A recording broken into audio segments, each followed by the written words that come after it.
Thank you, Mr. Chairman.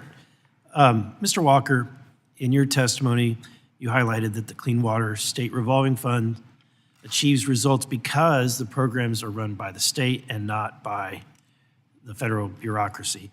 Can you shed some light on how that's important and why that matters? Because the states know what they need.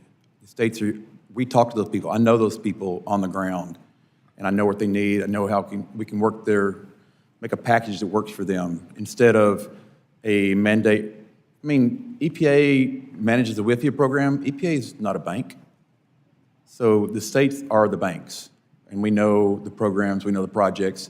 We've been dealing with the SRFs for 30 years, and so we know what's needed, how to run the programs, and be most efficient. In fact, the states are very frugal with their usage. 4% overhead is all they're charging on all these grants. It's pretty good compared to some of the things we've heard from other grantees and how much they charge overhead. So the states are very frugal. So would you agree with me that by the federal government giving this authority to the states to make the decisions, we're actually getting the best bang for our buck? Absolutely. It's pretty efficient. If you look at the amount of grants that go to the states and how much they've leveraged that and delivered to the funds versus, small grants through EPA. It's a one-time deal. It doesn't revolve. It's not as efficient. And also, Mr. Walker, in your testimony, you said that the mandates, the congressional mandates on the Clean Water State Revolving Fund loans, no matter how well-intended, as it was mentioned, the road to hell, I believe is the reference I've heard, is paved on good intentions.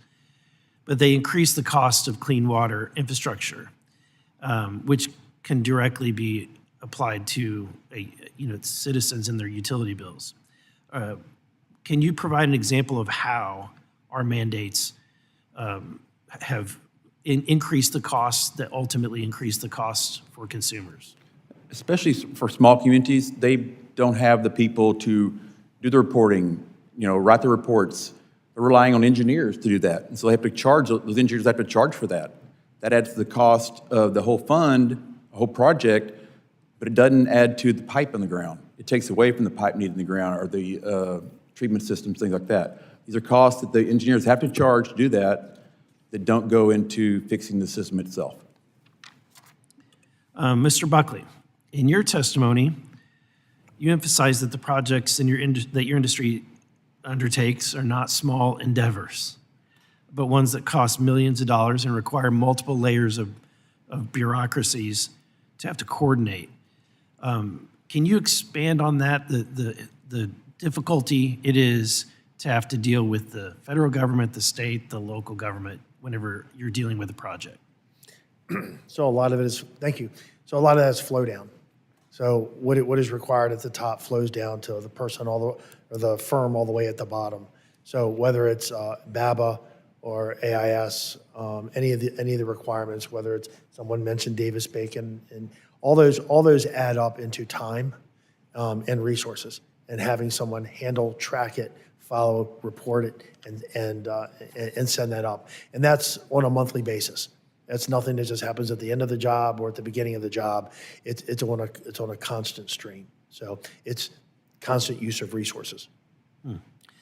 Also in your testimony, you highlight that when Congress creates earmarks, that it often diverts funds away from things that the state revolving fund believes is a core mission. And so they're being prioritized by whatever is politically popular. Can you expand on that impact?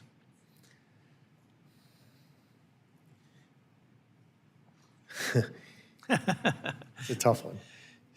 And I may not want to. I'll rely to some of my experts behind me to get some perfect examples.